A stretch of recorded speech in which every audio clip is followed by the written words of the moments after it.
evening. Trying to bring these Facebook lives earlier, but family life will dictate otherwise at the moment. Yeah, looking to bring this earlier, waiting for people to jump on board. Anyone still up? Anyone interested in the title of this Facebook Live? Jump on board. Got one person on here, fantastic, whoever you are. Good evening. If you don't know who I am, no, one person's gone. But while I'm waiting for my audience, whoever that will be. If you don't know who I am, I'm David Daniels, also known, self-titled The Shy Man, self-titled The Quiet Achiever, using Facebook Live to show people the gap in the middle. And the beginning of that gap was growing up shy, crippled by shyness, and the bit at the end is doing Facebook Lives, public speaking, and that bit in the middle is the journey in between. So that's what Seeds of Wisdom are, stuff that's been on my mind for years, stuff I feel I've got a voice and opinion, and that's stuff that I feel that people can one relate to and hopefully to be inspired by. So I'm going to jump on board. Anyone watching this on the replay, thank you for watching. Post all comments, your thoughts and opinions. So, right, Sam Allardyce is hot topic at the moment. Probably trending, a hot trending topic. For those of you who don't know, Sam Allardyce was, and I used was, the England manager up until today. England football manager, England soccer manager, whatever you want to call it. And for those of you who don't know, he has left his job by mutual consent. And I first became aware of this now where I work on the company's intranet page. There's a news feed, so I get a few headlines. I check it before I start work. And I saw something about Sam Allardyce being investigated by the FA for a £400,000 payment. So okay, here we go again. What are they trying to dig up now? And thought nothing of it. And then tonight I hear he's been sacked. Not been sacked. Been left by mutual consent. But from what I've read, it seemed like it was one of those positions that if he didn't agree to end the contract mutually, that he was going to get sacked. Just my opinion. And I've read the story, and I haven't read it all in chapter and verse, but I've read it, and apparently he made inappropriate comments to undercover reporters posing as businessmen, and I'll come back to that phrase, undercover reporters posing as businessmen. So he was put in a false, he thought he was in a situation that he wasn't, and he made comments. No one forced him to make those comments. He made comments which were inappropriate in what he said, but that's how he felt, or he was speaking honestly, he was speaking frankly. So once upon a time, my kind of reaction, and this is not the first time this kind of stuff has happened to people in the public domain, people well known, whether it's they're being manipulated into situations which are not real by undercover reporters looking to get a story. And I say looking to get a story, or whether it's situations which are real life and they've got caught up in something and it's become. So yeah, once upon a time, I would have, and there's still a little bit inside of me, but at the grand old age of 37, going towards the age of 38, I'm hopefully got a bit older, a bit wiser, a bit more experienced. So, but once upon a time, my reaction to this would have been, "You idiot! What are you doing? Don't you appreciate the position you're in? Don't you know how fortunate you are to be in the position you're in? How arrogant of you to make those comments? There's people who would die to be in your position." And basically, I would have judged. I would have just judged, and which would probably be more of a reflection of myself. Probably a bit of jealousy, if you want to call it. Seeing someone in a position that I would love to be in, not necessarily England manager, but I would love to be involved in football at that level. And I would think, evening Nana, thanks for jumping on board. I hope I didn't. I hope you finished your live. And yeah, I would have looked at it and I would have been envious of his position, and I would have thought, oh, if I was in his position, how many times have we said that? We see someone in the public domain or someone that is in a position that we would love. Um, you're not finished, Nana. I hope I'm not interrupting too much. Um, we kind of got different audiences, but are you finished? Nana's finished his life. Good. That makes me feel better. Uh, we see people in the public eye, or we see someone that we would love to be in their position. They do something, they trip up, they make a mistake, they make a human error, and we just jump on them and we say to them, "Don't you know how fortunate? Don't you know how fortunate you are? Oh, if I was in your position, I wouldn't do anything like that. I wouldn't. I would be more appreciative of the position and that." But like I said, I'm a bit older, I'm a bit wiser, and I wanna look past that initial reaction, and maybe some of you have had that kind of reaction today with the news of Sam Allardyce and comments he made, ultimately leading to him losing his position, and that position in football is still in English football is the top position, and he's been in management for a while now, club management. He's had some highs, he's had some lows, taken some bumps, taken some knocks along the way, but ultimately he's got to his ultimate position. And the man has only been in charge for one game, and the dream job he had is gone. It's gone. And I may do a second part on this about how you react to adversity. How do you react to when things go wrong? If anyone would like to see that, then give me some likes, give me some comments, and I will do that for you. But tonight I wanna focus on the actual the news itself, and how people are reacting to this and what we can learn from that. So yeah, back in the day, that would have been my initial reaction, and there's still a little bit of that now. But I want to look past that because I think there's a deeper message. I think there's if we put ourselves in his situation, what we know of, I think the reaction would be different to that. So at the end of the day, Sam Allardyce has been tricked. Yeah, he's been tricked. These so-called businessmen, they weren't businessmen. They were um, undercover reporters with a hidden agenda. All right. So first and foremost, they were looking to create a story. They got their story, and now the man has lost his job. I am not taking away from his responsibility for the comments he's made, but all I'm saying is he was lulled into a false sense of security. He gave them the kind of answers they wanted, and now he's lost his job. And this is not the first time this has happened with people in the public eye. This has happened to England managers before. People dressing up as fake sheikhs with Sven-Goran Eriksson, a past England manager. There's countless examples of this. So a man has got to a position in the public eye, a very well respected position, and people are trying to bring him down. So let's put this on the other side. So imagine this was you, okay? You're in a position, a well-known position in the public eye, celebrity, if you want to call yourself that. I prefer the term well-known, because people have got certain ideas about celebrity, or people aspire to be celebrities, which I think it's okay to be well-known for what you do, but just to be a celebrity, nah, I don't agree. I'm not on that. But anyway.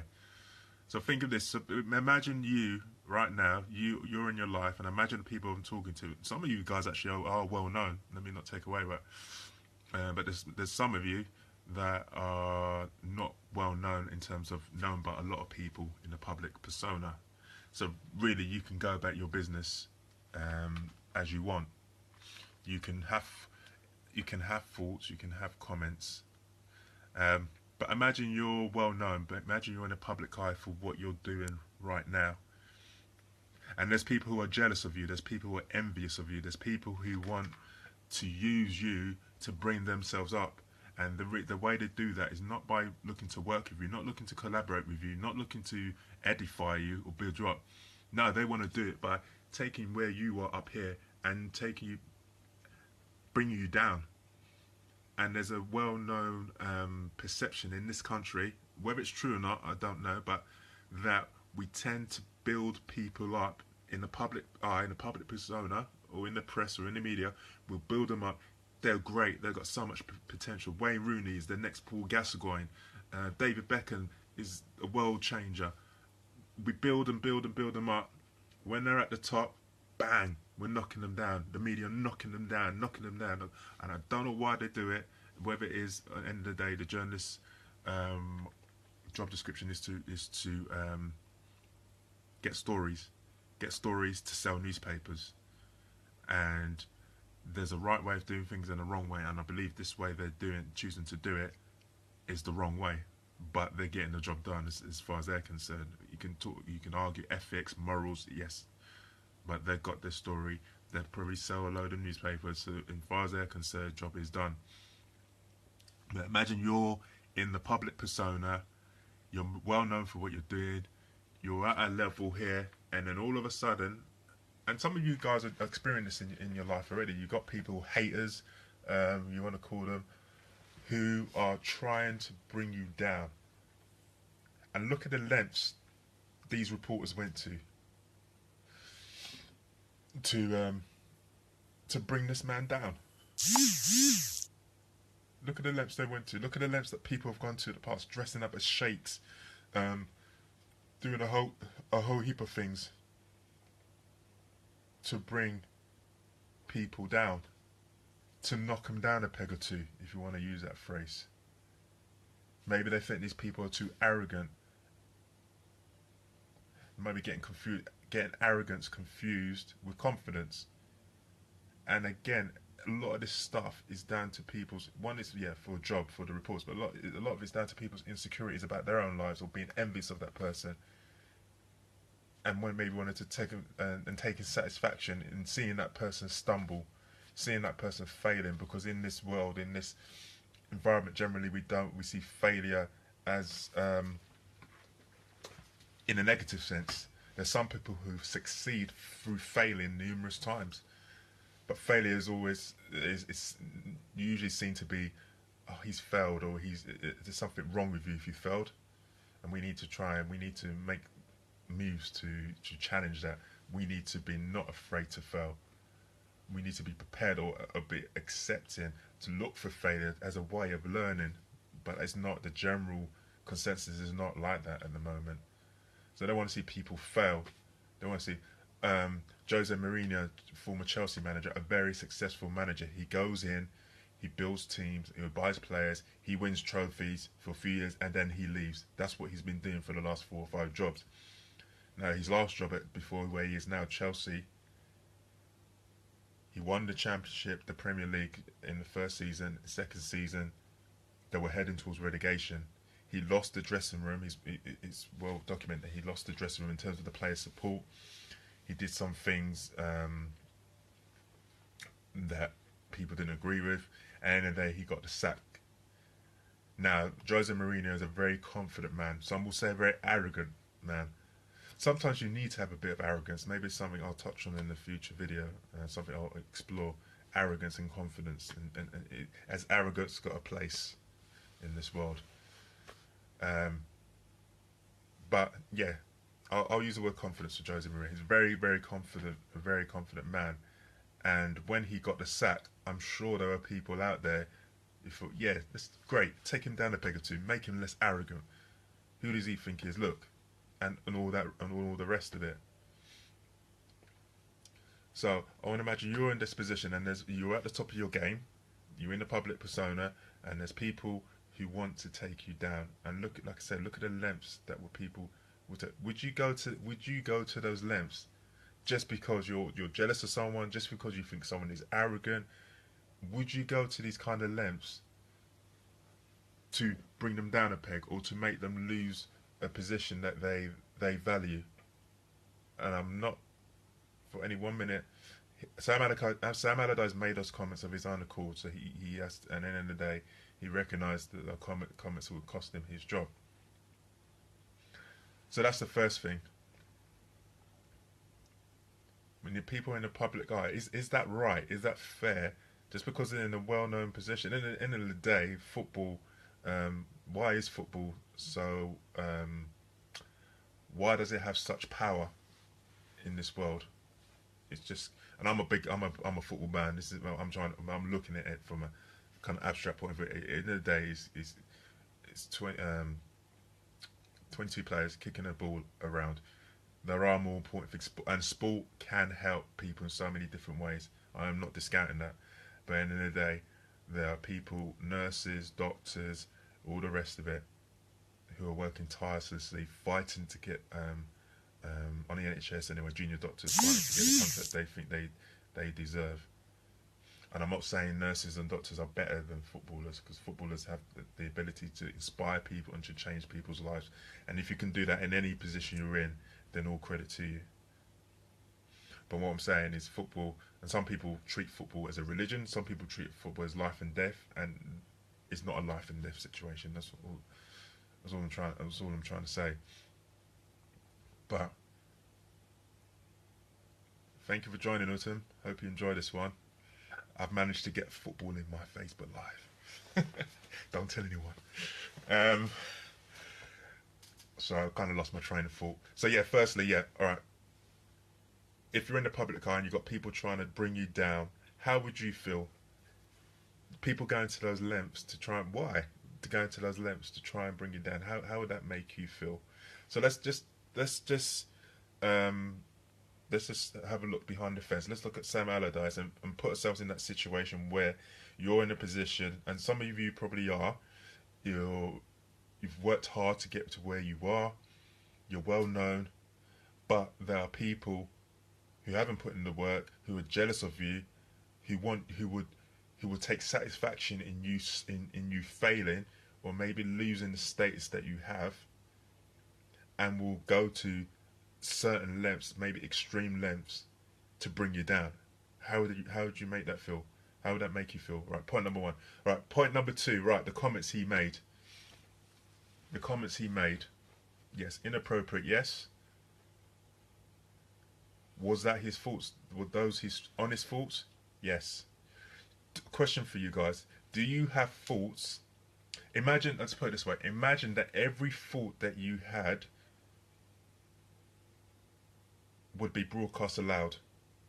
Would that change the way you think? Do you have inappropriate thoughts? But because they don't come out your mouth, people don't hear them. What if everyone heard your thoughts? Would there be some things in there that would cost you your job? Would there be something in there that will cause people to look at you in a different light? For me as a Christian, God knows every thought that goes through my head before it comes out of my mouth, or before it may not even come out of my mouth. He knows everything, and when I die, when I leave this earth, I have to give account to him for every thought I had, what actions I've taken, and for me, I don't think about that enough, because we're all sinners. I have sinful thoughts running through my head every single day. Every single day. Utam says your life is a reflection of your thoughts. And any idea, any action you take, it first becomes a thought. So be careful of what you think about. I'll give you an example of this. If you're a married man, I'm talking to the men, but yeah, this applies to women as well. If you're a married man, the very thought of looking at another person and thinking they're attractive. Think about people have affairs, right? People have affairs, and that could start with a simple thought, or that person is attractive. Could be a completely harmless thought. They're just attractive and that's it. And that can lead ultimately to an affair. This is the power of our thoughts. Be careful what you think about. An initial thought. Let's put another. These people, all these killings going around at the moment, it started with someone's thoughts, and over time that thought's got momentum. They start researching perhaps on the internet nowadays, and now it can lead to massacres, and we just see the end product. But every good thing, good action, every bad action starts with a thought. And we're humans, like I said, we're sinners, so we, to a degree, it's in our nature to have bad thoughts. It's in our nature to have good thoughts. What you need to do is not take those thoughts any further. If that means not particularly engaging with someone because if you know yourself and you know what you like, if you can't help yourself in a situation, and I'm going back to the marriage thing and affairs, if you can't help yourself in a situation, don't don't engage with that person. If you're in a workplace, be professional, whatever, but don't engage in yourself, because thoughts are powerful, and thoughts can lead to actions which can have devastating consequences. Okay. Sam Allardyce has aired his faults. He aired his faults in a situation which was not a situation. It was undercover recorders looking to trap him, and he shared his faults. How many times do we hear of politicians making they think they're off air, they make a comment, maybe they don't like a person, they're frank about it, it gets picked up on a microphone, it becomes news. Utam saying it's a mindset. It also boils down to having self-restraint while appreciating beauty. Thank you, Utam. That's a perfect time. In the Bible, it talks about self-control. Utam talks about self-restraint. It talks about our thoughts. Jesus said, if in the Bible, in the Old Testament, we had the Ten Commandments, which is the 10 rules for living, and we all need rules and regulations. Otherwise, there'll be anarchy in this world. But when Jesus came, he took it a step further, and it wasn't just what our actions. He said your thoughts can be wrong. If you look at another woman and look at in a lustful way, you have sinned.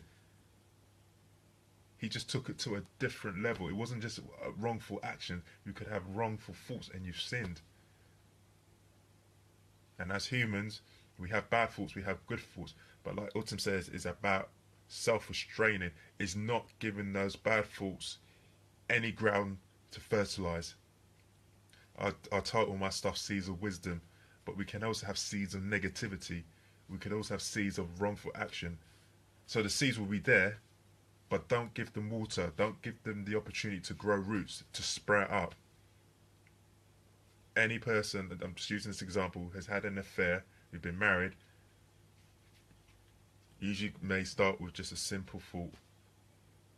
I doubt, but I might be wrong, because I haven't been in that situation. They may have had a thought that I'm going to have an affair. I personally don't believe that to be true. A simple thought happens, maybe they're unhappy in the marriage, and then maybe they get, I don't know, there's a whole different situation, but all I'm saying, it starts with I doubt that people say, right, I'm going to go and have an affair. It's usually more, and that's the way the devil works. Subtle, very, very subtle. And again, talking about mindset, the self-limiting beliefs we put on ourselves. So I can look at Utam. Utam's a public speaker. Utam's got a podcast. Utam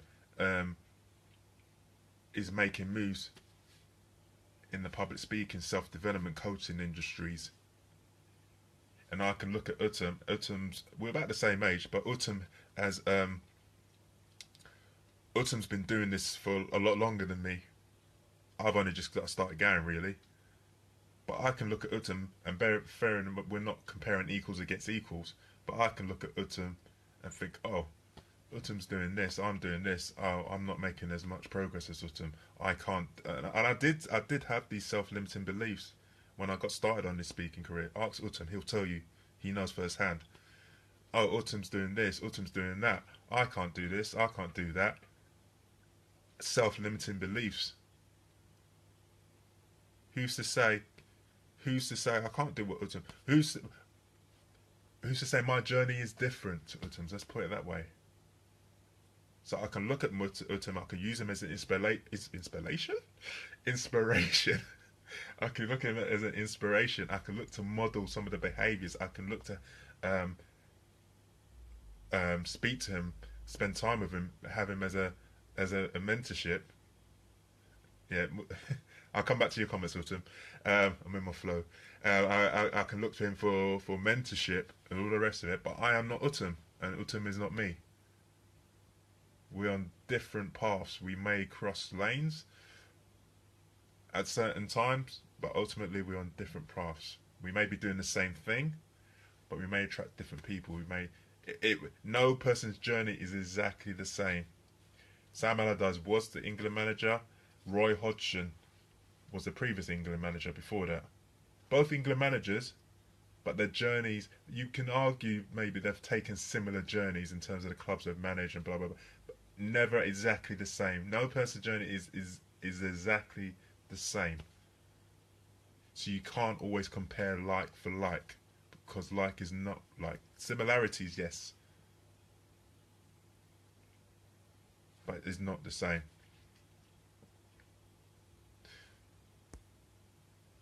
Utum says, Jesus, God, infinite intelligence, whatever you want to label it, is within us, and we reflect it, but outside influence like media corrupts the thinking. The devil's in the media, advertising, internet. Motorway brother.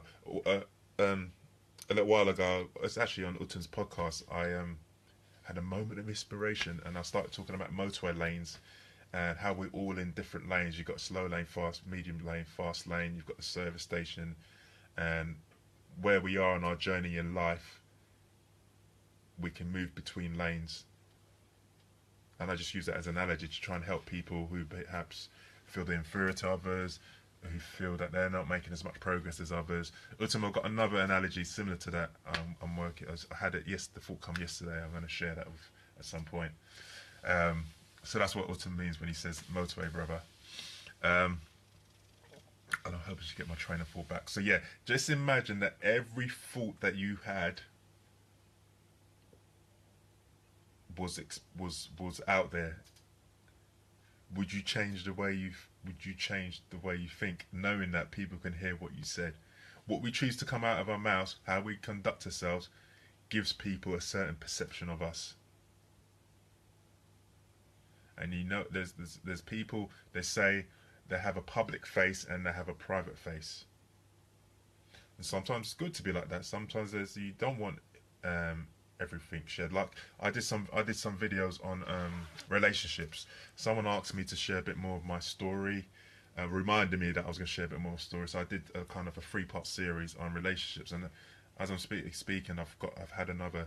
Yesterday I had another 2 more angles on that. So there may be a part 4 and a part 5 to come in the relationships, to give people a little bit more knowledge about my life and my story. But I said it in the videos, there's some parts of this I'm not going to share with you. I'm not going to share everything with you. What I shared I felt was enough. And the other thing was, it affected, there were other people involved.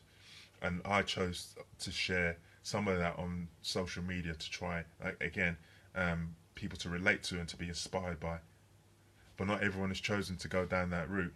So out of respect, and my point of view on the situations, other people's views may be completely different. So out of respect, I chose not, and I don't feel with the social media, and yeah, it enables people to get to know you better. But there's you don't have to put every ounce of yourself out there publicly. People do not need to know everything. I think people need to know enough so the person that you are reflect who you are privately, but not always. At the end of the day, I'm an introvert, but I recognise there are times where I need to be extroverted, and fortunately, I'm in a position now where I can do that. Whereas when I was young, I couldn't do that. But at heart, I'm a private person. This is not deep down. This Facebook Lives and that is not me. But I recognise it's a fantastic tool to help others. And sometimes we got to put others before ourselves and push past our limitations of what we want to do. There are some times that I just want to stay at home, but I've got children and it's good for them to get outside. It's good for me to spend time outside of the house. So I have to look past myself for the needs of others.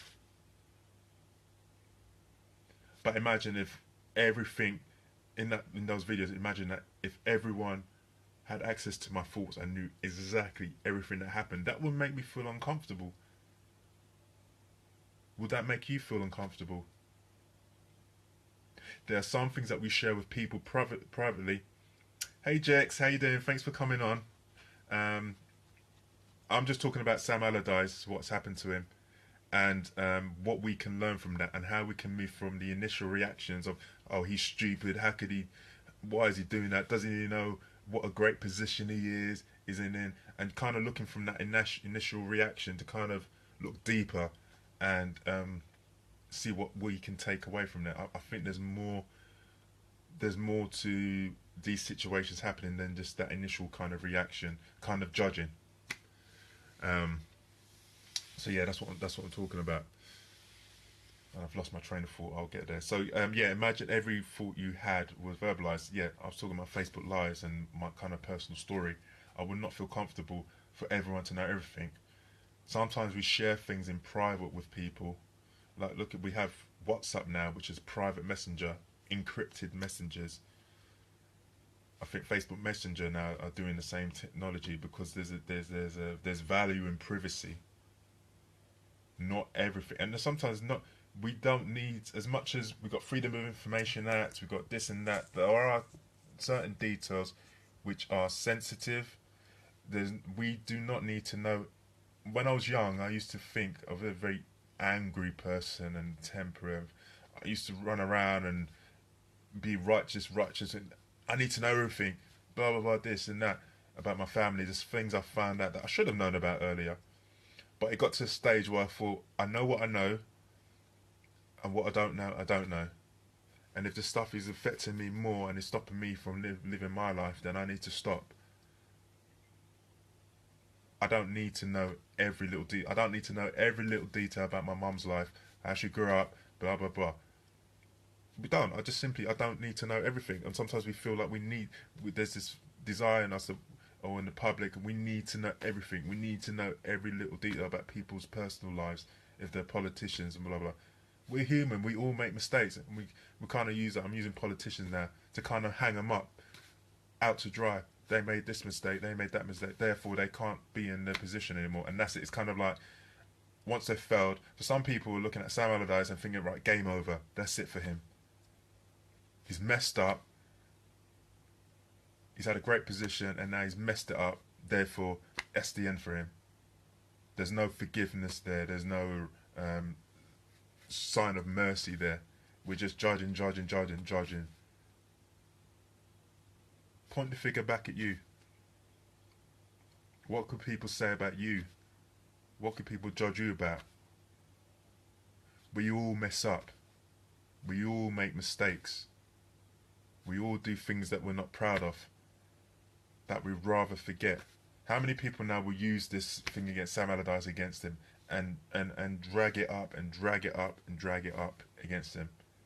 How's a man? And yeah, you can say, yeah, he's got money, he's got this, he's fine. That's another thing we tend to do. Oh, he'll be fine, he'll go into another job and blah blah blah. How's this making him feel? This was his dream job. This was his dream job, and now he's lost it through a mistake, through a situation that Errol, how you doing, Errol? I'm so happy to see Errol on here. Errol, I found out about Errol by accident. I was looking for a book on Amazon. I came across one of Errol's books, and I don't know, 2-3 months down the line on that, listening to his podcasts, the Rising Generation podcast. Love it, Errol. I love that podcast. It talks about mixing faith and business. People who are successfully doing it, because there seemed to, back in the day, or even now, some people see a tension between being faithful to God, being Christian, and being in business as well. I've always had an interest in business. I was brought up a Christian. I came away from the faith. I come back to the faith myself as a Christian. So having those two areas, and wanted to merge two. Errol interviews people who are doing this successfully, and what lessons they learn and everything. And Errol, I'm working my way through I think you've got 70 odd podcasts. I'm working my way through them and listening to it every day. And fantastic. If you want to know more information, I've done a video on podcasts and YouTube videos and all the rest of it, and I'll talk at a bit more length about Errol's podcast. But yeah, I'm honoured to have you on here, sir. Thank you. Give me some feedback, privately, publicly. I'd love to know what you think about what I'm doing. So yeah, so Sam Allardyce. So yeah, people say, oh, he's fine. He's got, yeah, to a degree, he is fine financially. Yes, to a degree, but it doesn't mean he's not human. How was he thinking about how he must have that thought going through here? Oh, if only though, if trying to, if only I didn't do that. If only I didn't speak to those people, I'd still be in my job. The guy who's been in, he's his dream job, and he's only been in the position for one game, 90 minutes, 90 minutes, an hour and a half of his dream job, and then it's gone. How would you feel? You've worked years and years and years and years. You've got to the top. You've got to where you want to. You've reached your goal, and it lasts an hour and a half.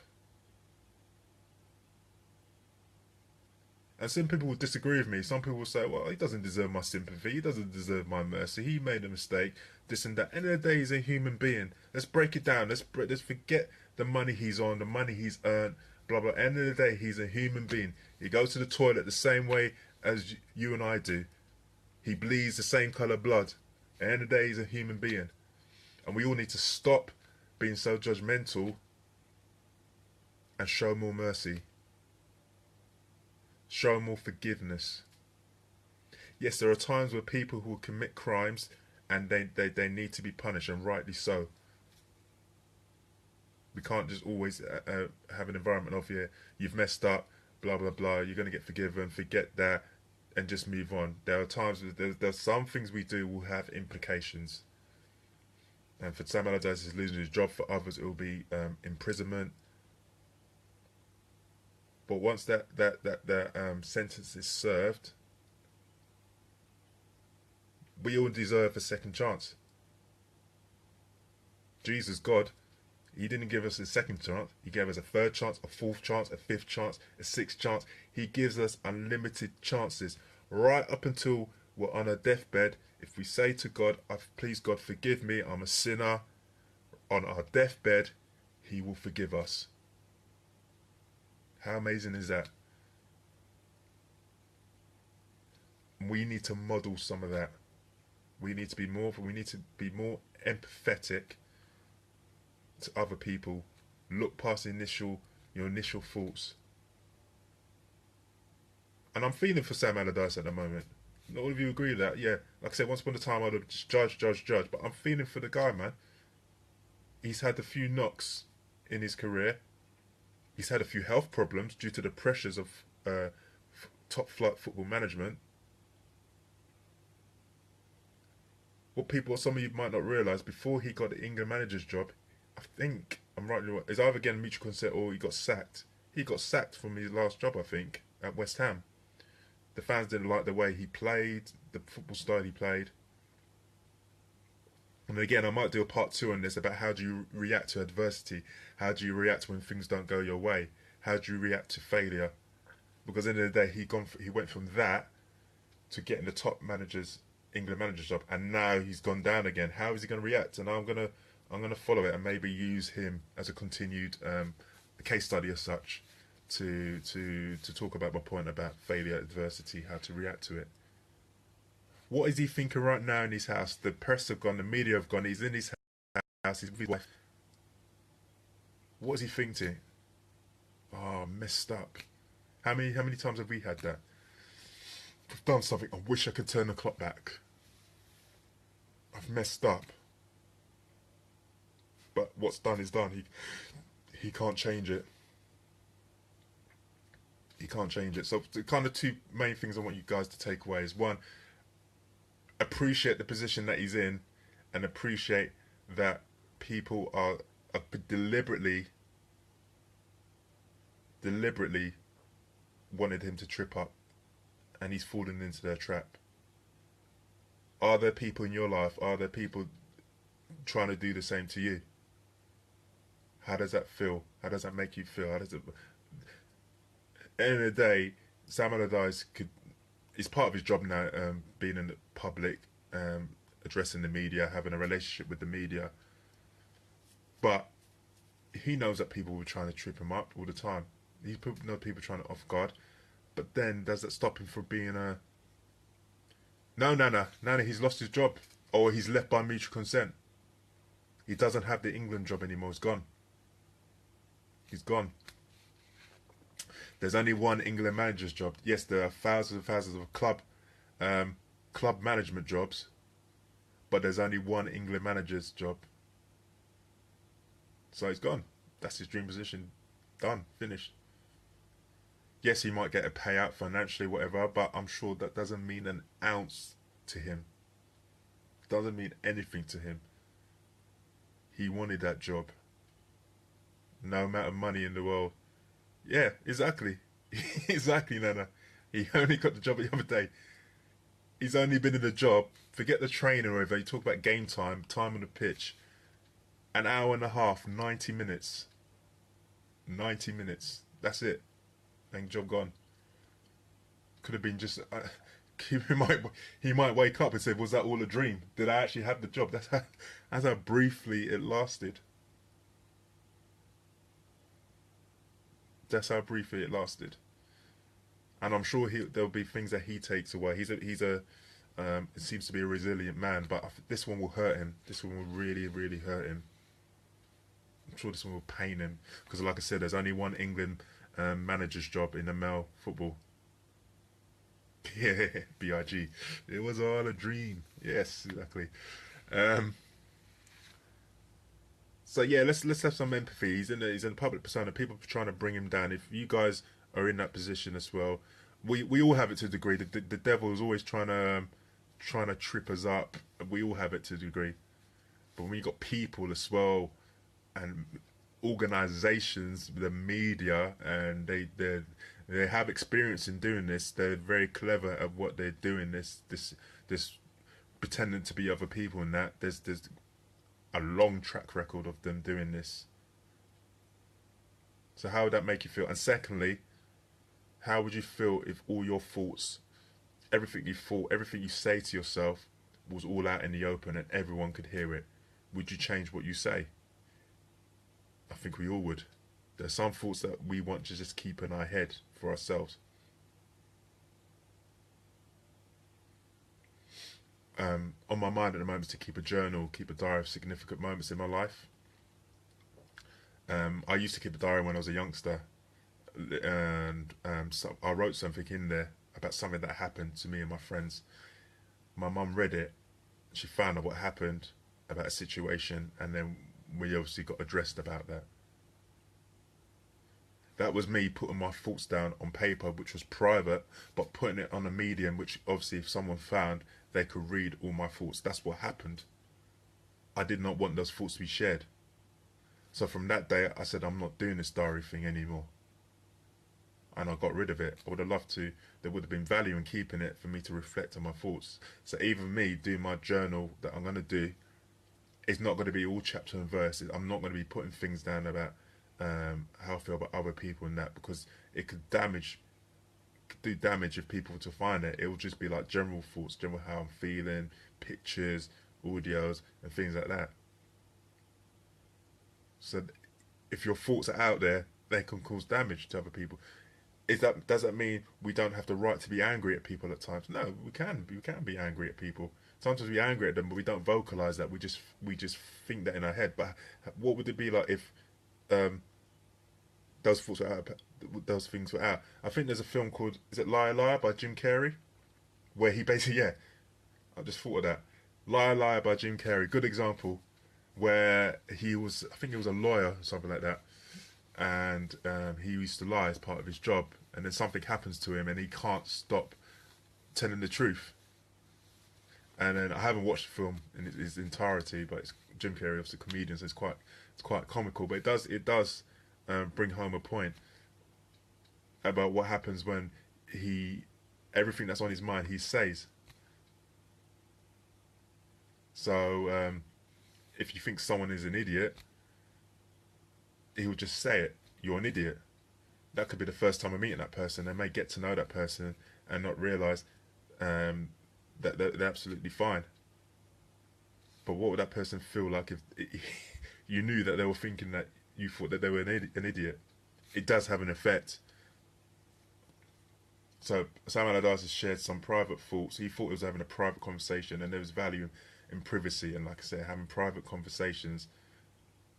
And this video's gone on a lot, live's gone a lot longer than I wanted to, but I'm in my flow. Um, he's what's having a private conversation. That's another way to think about it. What if all your private conversations with your loved one, with your friends, were shared out in public? Would you say the same things? Would you talk about people in the same way? Probably not. And there might be some good. There might be some good to thinking like that. Sometimes we can talk negatively about people, and sometimes it's not. It's not always good to talk negatively about people.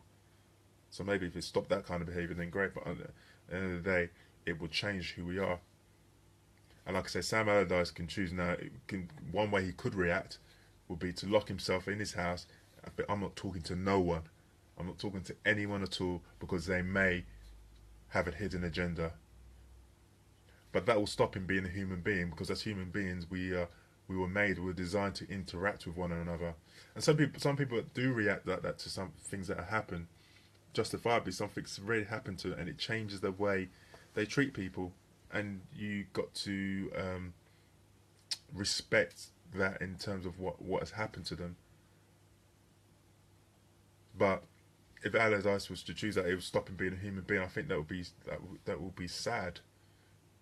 And he's chosen to engage with these people and talk with them on a human level, and they've abused that. Like I say, I'm not taking any responsibility off Sam Allardyce for the comments he made, because he made and they came up from his lips. That was his thoughts. So I just want to think those on those 2 points, and look past the initial what I would have thought once upon a time. You idiot, what are you doing? Don't you appreciate the position you were in? If I was in that position, I'd never do something like that. And sometimes, unless you're in that position, and that's the other thing, sorry, there's the first thing I'm adding on, sorry guys. Unless sometimes you're in the position of what it's like to be in the kind of status and place that he's in, with all eyes on him. Where does that tune come from, Nana? All eyes on me. That kind of status he's got in the public domain, having a top job in English football. We can't understand unless you've got some experience. You can't understand what it feels like to be like that, and how you don't know how you're going to react. I used to look at footballers and think they've got so much money, and then you see the money changes them, and they become more arrogant and blah blah blah. And I'm thinking, oh, if I was in that position, I'd never be like that. I'd never be like that. And honest to God, I hope I wouldn't be. I don't think I would be.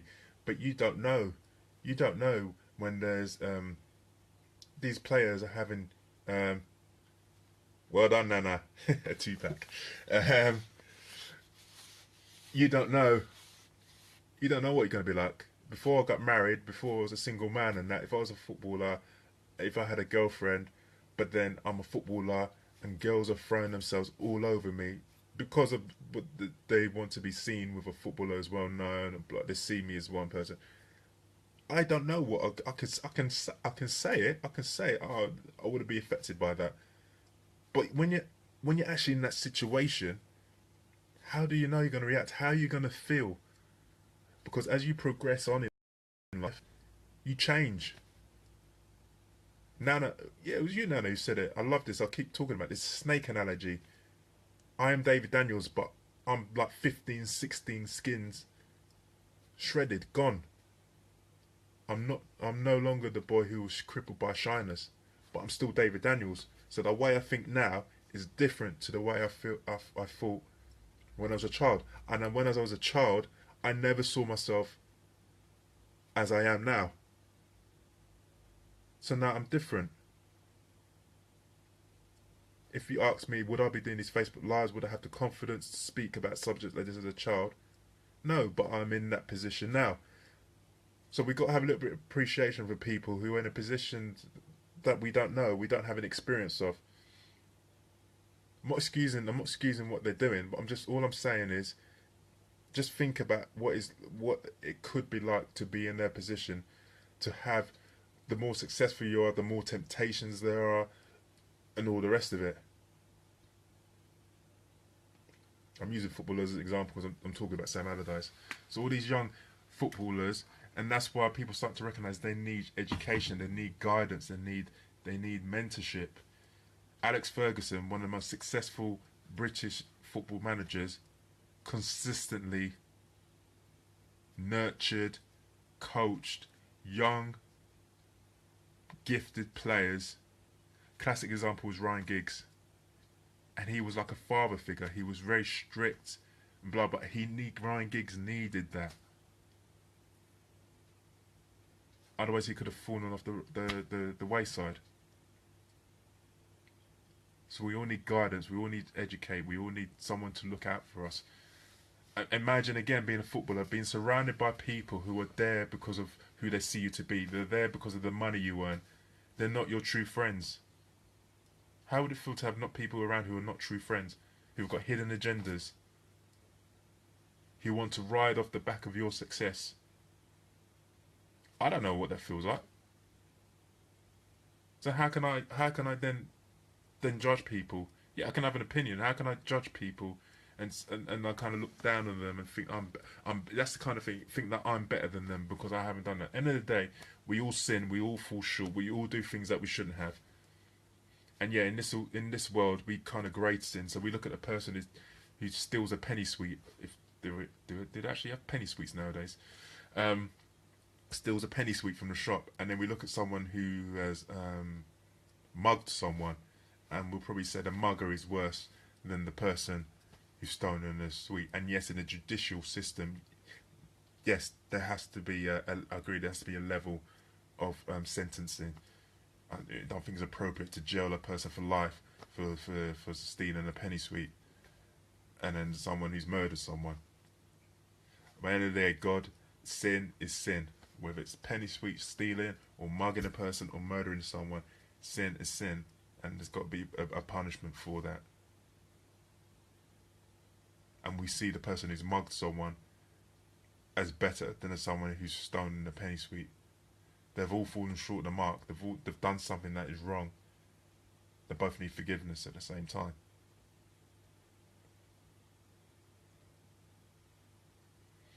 So, I can't remember, I said, yeah, I titled this live about judging others. And I just want people to kind of just think a little bit different. Just think past your initial reaction.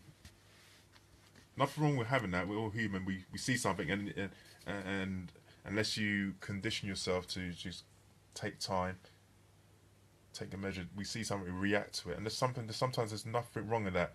If you watch a TV advert and you see a child go hungry, and your initial reaction is that is wrong, something needs to be done about that, and you step up and you take those steps to change it. How can you say that initial thought was wrong? You can't. For those of you who don't know Nana is fighting a campaign to stop people's discrimination against those with disabilities, to change people's perceptions of disability.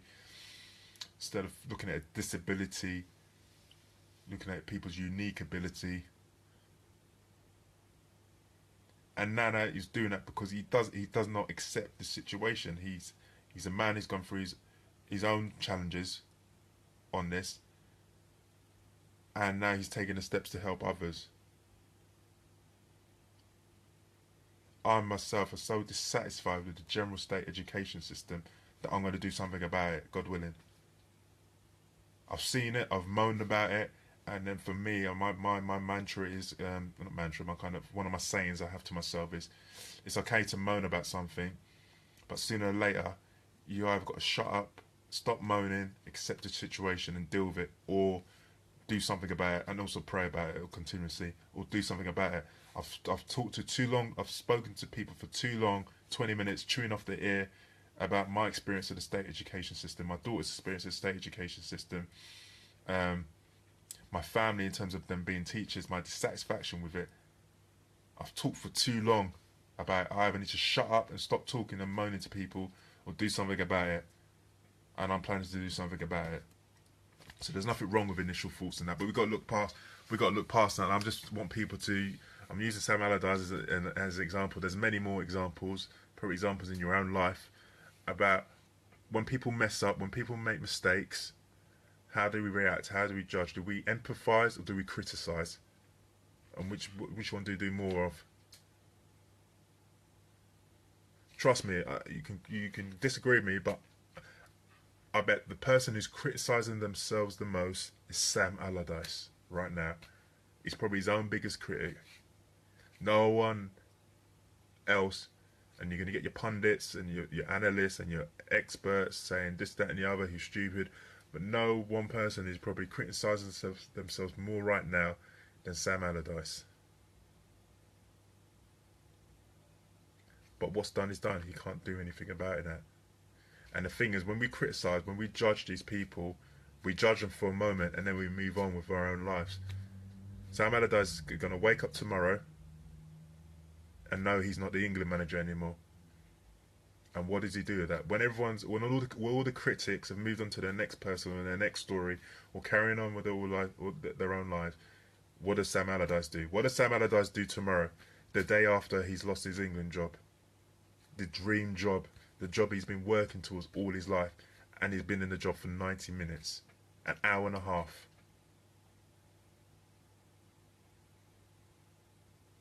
What does he do next?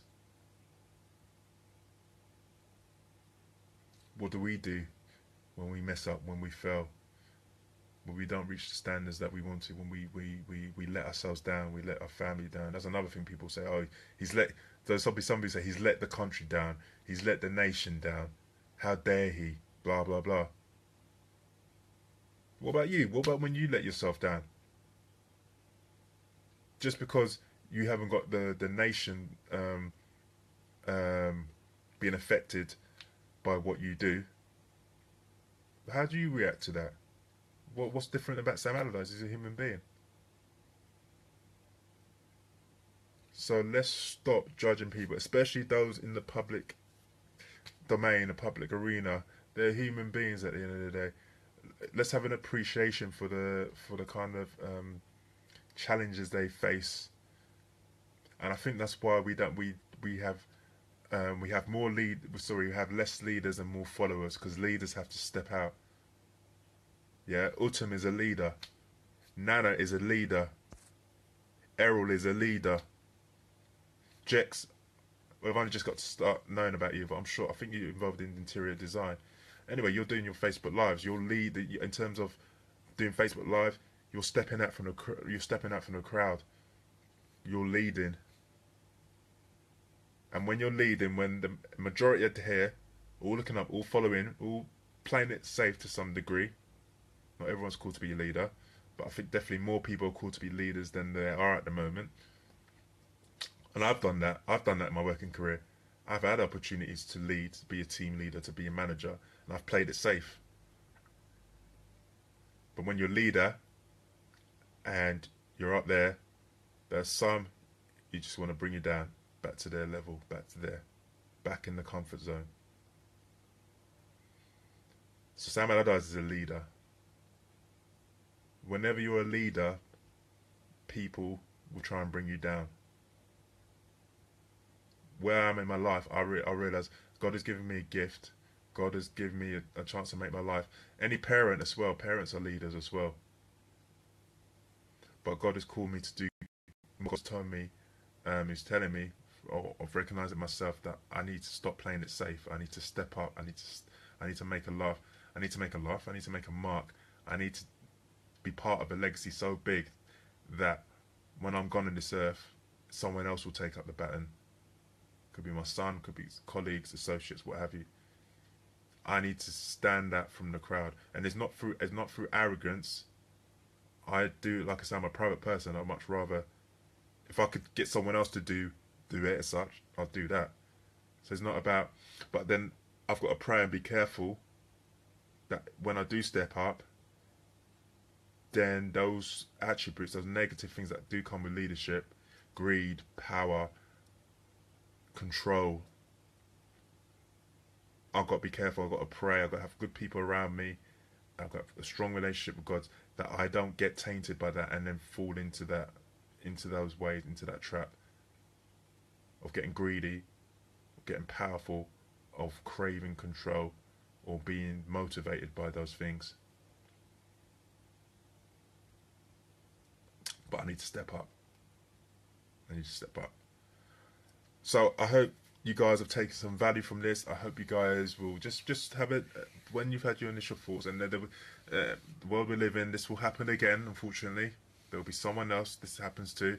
Like I said, there's people out there who are making it a job to trip people up so they can sell newspapers. So this will happen again. It's happened before. It will happen again. Let's not be so quick to judge. Let's not be so quick to judge others. And sometimes it's an initial reaction we need to work on. I recognise that for myself as much as anything. I did it today. I got a piece of news from work, and I reacted to it. I blew up about it, and it so happens I read the email wrong. I had to backtrack. So this is as much as learning for me as it is for you guys. I'm not sitting here and saying I've got it all sorted. Far from it. But I just hope you get something out of my reflections. Like I say, getting older, getting wiser, hopefully, and not reacting it to the same way. And right now, I'm feeling in some ways for Sam Allardyce. Yes, he doesn't have to worry about money and that, but I'm just feeling from on a human level that he's worked hard to get to where he's at. He's had implications on his health in terms of pressure. And he's got to where he wanted to be. He was looking to do this for years, lead England in the World Cup, and it's lasted 90 minutes. So I'm feeling for him, and he's tripped up. He's made a mistake, so I'm feeling for him right now. And I'm interested to see what he does next, how he copes with this adversity, because the sign of a true leader or a true human being is how you bounce back. Do you use what has happened to you? Will he let this affect the rest of his life? Now, yeah, obviously he's left a mark in his life, but will he use this as excuse not to strive for the top again? Maybe he'll become England manager one day again when time has passed. Unlikely, but stranger things have happened. But if he has that belief, what's he going to do? When he lost his job at West Ham, did he see himself being an England manager? I don't know. I think probably not. But he believed in what he was doing. He believed confidence in his abilities. And look, he got the England job. So what's next for Ads? What's next for Sam Allardyce? It all depends on his ability. It all depends on how he deals with his setback. And I think I'm probably going to do a part 2 on this about how you deal with setbacks. I may have done one before. I don't know. How you deal with setbacks, adversities. I'll be watching from afar and just out of interest to see what's next for Sam Allardyce. But when things happen, when things don't go your way, how do you react? I'll share my thoughts in a future video. Thank you guys for who've all joined. Thank you for those who are watching the replay. Please leave comments, leave thoughts. Errol, leave me some feedback. Anyone else but Errol would like to hear your feedback on what I'm doing, how you think I'm doing. Good and not so good. I'll take both. And yeah, thank you. And this is the fantastic thing about what I'm doing and the creativity I've got now. I can take a story, I can take something that's happened literally today. I'm committed to doing this Facebook Lives Monday to Friday. And yes, there's things I've got on my mind for future Facebook Lives. That's the beauty of this, what I'm doing on public speaking and this kind of platform I'm using. I can take what's happened to someone else and try and bring out the positives from that, or try and change the way we feel to make things more positive. And that's what I love. One of the things I love about doing this stuff and unleashing those creativity juices. I can take something like this and draw lessons from it. So I may have a plan. I've got lists of stuff to talk about, subjects I want to talk about, but something could happen tomorrow. Someone could speak to me, something could happen to me, and I can use it in a Facebook Live. And I love that. I love that flexibility. So yeah, I'm going to love you and leave you. This has been longer than I planned, but I was in my flow, I was in my zone, and I felt I had value to share. I thought this could be of use, so I hope it is. Thank you for all those who've left comments. I love the interactivity. It changes the dynamic of what I'm doing. Again, it's one of the great features of doing this kind of public speaking on this platform. So I love you, leave you. Have a restful evening. For those watching the replay, hope you found some value in this. Just like, share, comments, and I will see you, God willing, tomorrow. Shaman is out. Let's have some mercy on Sam Allardyce.